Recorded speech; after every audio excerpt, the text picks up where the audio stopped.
Hello everyone, greetings dear. कैसे हैं बेटा आप सब? I hope you are all is well. तो बेटा आपकी वर्कशीट आ गई है। शिक्षा निदेशालय राष्ट्रीय राजधानी क्षेत्र दिल्ली की वर्कशीट नंबर है बेटा ये 11। ये आपकी 6 क्लास की और आपकी विज्ञान की वर्कशीट है। 6 क्लास की आपकी विज्ञान की वर्कशीट है। विद्यार्थी को अपना नाम लिखना है और अपने कक्षा अध्यापक का नाम लिखना है। ये वर्कशीट जो है बेटा 6 नवंबर 2020 यानी कि आपकी शुक्रवार फ्राइडे की वर्कशीट है। तो चलिए बेटा शुरू करते हैं, पढ़ते हैं कि वर्कशीट में क्या दिया गया है। पौधों को जानिए, यानी कि आज हम किसके बारे में जानेंगे? पौधों के बारे में। वर्कशीट शुरू करने से पहले बेटा अगर आपने चैनल को सब्सक्राइब नहीं किया है तो चैनल को सब्सक्राइब करें ताकि आपको आने वाली नोटिफिकेशंस और वर्कशीट मिलती रहे। तो सबसे पहले क्या है बेटा? तना। पौधे के हम किस भाग के बारे में पढ़ेंगे? देखिए आप पिक्चर्स देख रहे हैं। सबसे नीचे क्या है? यहाँ पर नीचे से शुरू करते हैं। सबसे पहले यहाँ पर जड़ है, उसके रूट्स होती हैं जड़। इसके बाद है बेटा पत्ती, लीफ। ये होता है तना। पौधे का ये क्या होता है बेटा? ये होता है तना जिस पर कि पौधा खड़ा रहता है। और फिर क्या आता है? पौधे में फूल आता है, फ्लावर आता है। तो इसके कौन कौन से भाग होते हैं बेटा? जड़, पत्ती, तना, फूल। और अगर बड़ा पौधा, फल वाला पौधा है तो हम फल भी लिख सकते हैं।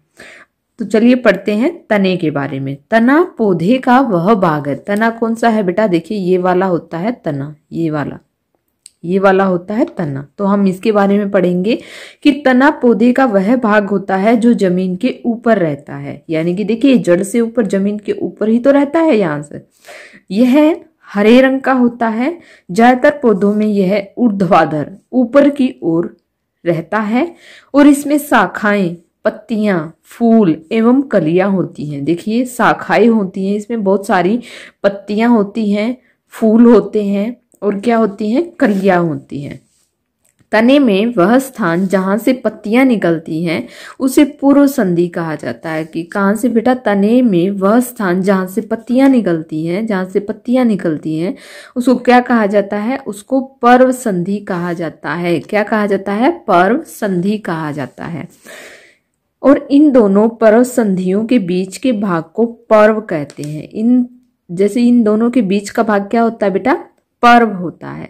दिए गए चित्र में दिखाए गए पौधे को देखें और उसके विभिन्न भागों को नोट करिए। तो हमने अभी किए थे इसके विभिन्न भाग नोट। ये जड़ होती है, ये तना होता है, पत्तियां होती हैं, ये पर्व संधि होती है, ये फूल होते हैं।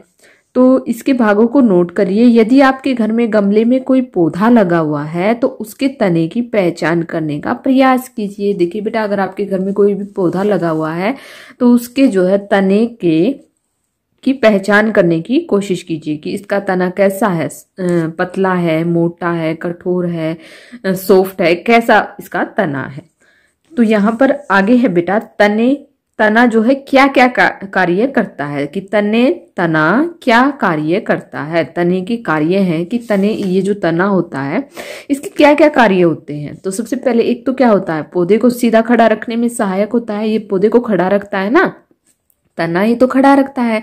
इसी से कलियां निकलती हैं, इसी से पत्तियां निकलती हैं, इसी से फूल निकलता है। तो जो तना होता है वो पौधे को सीधा खड़ा रखने में सहायक होता है। दूसरा होता है बेटा इसमें शाखाएं, पत्तियां, फूल एवं कलियां होती हैं। क्योंकि इस पर ये जो होता है तना होता है, इसी से जो है फूल सबसे पहले क्या निकलती हैं? कलियां, शाखाएं निकलती हैं, फिर पत्तियां निकलती हैं, फूल और कलियां निकलती हैं। आगे बेटा पानी और खनिजों को जड़ों से पत्तियों और पौधे के अन्य भागों तक पहुंचाता है। तना जो है पानी, देखिए ये जो तना है ये जमीन में गया हुआ है, इसी से जो है क्या मिलता है? पौधे को खनिज मिलता है। जड़ों से पत्तियों और पौधों के अन्य भागों तक यह पहुंचता है। यानी कि यह जड़ के माध्यम से पौधे के अन्य भागों तक पहुंचता है।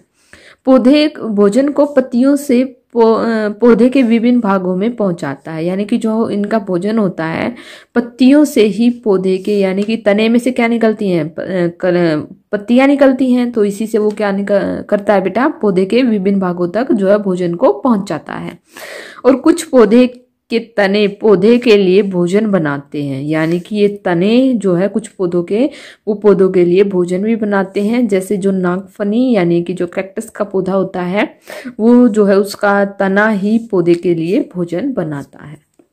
तो ये थे बेटा तने के कार्य कि तना क्या क्या कार्य करता है। आगे है देखिए, रीता ने सफेद फूल वाला एक छोटा सा पौधा लिया। देखिए रीता नाम की लड़की है, उसने सफेद फूल वाला, सफेद फूल होते हैं ना, सफेद फूल वाला जो है एक छोटा सा पौधा लिया। उसने उसके तने को आधार से काट दिया और एक गिलास में रख दिया। यानी कि उसके तने को, यानी कि जैसे होता है ना, हम फूल को कली के नीचे तने के साथ काट देते हैं, तो ऐसे काट दिया उसने। और उसको क्या किया, उसको नीली स्याही वाला पानी भरा था एक गिलास में और उसमें डाल दिया, एक दिन के लिए उसमें छोड़ दिया। अगले दिन उसने पाया कि पौधे के सफेद फूल की पंखुड़ियों पर नीले रंग के निशान आ गए हैं। तो देखिए बेटा, आप भी ट्राई कीजिएगा, कोई भी पौधा हो, आप कोई सफेद रंग का फूल हो, तो उसमें अगर आप गिलास में किसी भी रंग का कलर रखेंगे और उसको ऐसे खड़ा कर देंगे तो क्या होगा, वो रंग जो है उसकी पत्तियों में आ जाएगा। आगे है बेटा, सोचिए और उत्तर दीजिए कि ऐसा क्यों हुआ कि जो है पौधे की पत्तियों में, फूल की पत्तियों में नीला रंग कैसे आ गया, ऐसा क्यों हुआ। तो यहाँ पर हम लिखेंगे बेटा, ऐसा इसलिए हुआ क्योंकि पानी में घुलने वाले रंग पानी के साथ तने में ऊपर चले जाते हैं और पौधे के हर भाग में पहुंच जाते हैं। कैसा किस लिए हुआ बेटा, ऐसा इसलिए होता है क्योंकि पानी में घुलने वाले जो रंग होते हैं वो पानी के साथ तने में ऊपर चले जाते हैं और जो है जैसे ही वो जो फूल है वो पानी को सोखता है तो उसके साथ ही जो है उसका रंग भी ऊपर चला जाता है और क्या होता है, पौधे के हर भाग में पहुंच जाता है और उसका रंग बदल जाता है। आगे है बेटा कि जो है तना जड़ों से पानी का संचालन करता है। देखिए पौधा जो है हम गमले में लगाएं या जमीन में लगाएं तो उसकी जड़ कहाँ होती है, मिट्टी में ही होती है ना।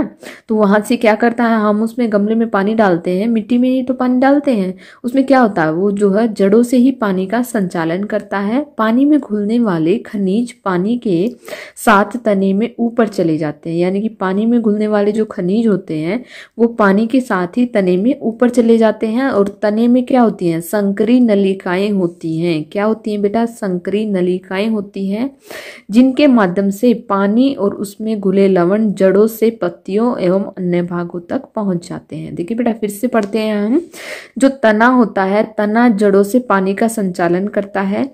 किससे करता है, तना। देखिए ये तना है, ये तना है होता है, ये किससे, जड़ों से जो है पानी का संचालन करता है। हम मान लिया ये गमला है, गमले यहाँ हम पानी डालेंगे तो सीधा कहाँ जाएगा, जड़ों में जाएगा, जड़ों से किस में जाएगा, तने में जाएगा और तने के अन्य भागों में चला जाएगा। फिर तो आगे यही दिया गया है कि पानी में घुलने वाले जो खनिज होते हैं वो पानी के साथ ही तने में ऊपर चले जाते हैं और जो है तने में संकरी नलिकाएं होती हैं जिनके माध्यम से पानी और उसमें घुले लवण जो है जड़ों से पत्तियों एवं अन्य भागों तक पहुंच जाते हैं। तो देखिए बेटा यहाँ पर इसी वर्कशीट के बेस पर कुछ जो क्वेश्चन दिए गए हैं कि आइए जाने कि हमने क्या सीखा। रिक्त स्थान भरें कि पानी का संचालन किसके माध्यम से होता है, जो कि पौधे के तने में मौजूद होता है। तो किसके माध्यम से, पानी में क्या होती है बेटा, नलिकाएं होती हैं। आप यहाँ पर संकरी नलिकाएं भी लिख सकते हैं या नलिकाओं के माध्यम से जो है पानी का संचालन होता है। दूसरा है तना पौधे में पानी और खालिस्तान का संचालन करता है। जो तना है वो पौधे में किसका, पानी और खनिज लवण का संचालन करता है जो कि पानी में घुला होता है। सफेद फूलों की, तो यहाँ पर आएगा बेटा खनिज लवण। सफेद फूलों की पंखुड़ियों पर रंग के धब्बे दिखने का कारण तने में मौजूद नलिकाओं के द्वारा ग्लास से रंगीन पानी को प्रभावित करना था। हाँ या नहीं, तो इसका उत्तर आएगा बेटा हाँ। यहाँ पर हाँ पर्टिकुलर हाँ यही था। आगे है बेटा तने के 2 कार्य लिखने। तो हमने ऊपर के तने के बहुत सारे कार्य पढ़े थे। कौन कौन से, कि यह पौधे को सीधा खड़ा रखता है, पत्तियों फूल कलियां होती हैं, तने इसमें से ही शाखाएं निकलती हैं, खनिजों को जड़ों से पत्तियों और पौधों के अन्य भागों तक पहुंचाता है और भोजन को पत्तियों के से पौधे के विभिन्न भागों में पहुंचाता है। तो हमें यहाँ पर कोई 2 कार्य लिखने हैं। तो हम लिखेंगे बेटा कि एक तो तना पौधों को सीधा खड़ा रखने में सहायक होता है और दूसरा जो है तना या यह यहाँ पर आप तना भी लिख सकते हैं, यह भोजन को पत्तियों से पौधे के विभिन्न भागों में पहुंचाता है। क्या करता है तना, भोजन को पत्तियों से पौधे के विभिन्न भागों में पहुंचाता है। तो बेटा यहाँ पर होती है आपकी वर्कशीट कंप्लीट। आई होप आपको समझ में आ गई होगी। अगर आपको वीडियो अच्छी लगी तो please like share and subscribe करना ना भूलें। थैंक यू बेटा, थैंक्स फॉर वॉचिंग।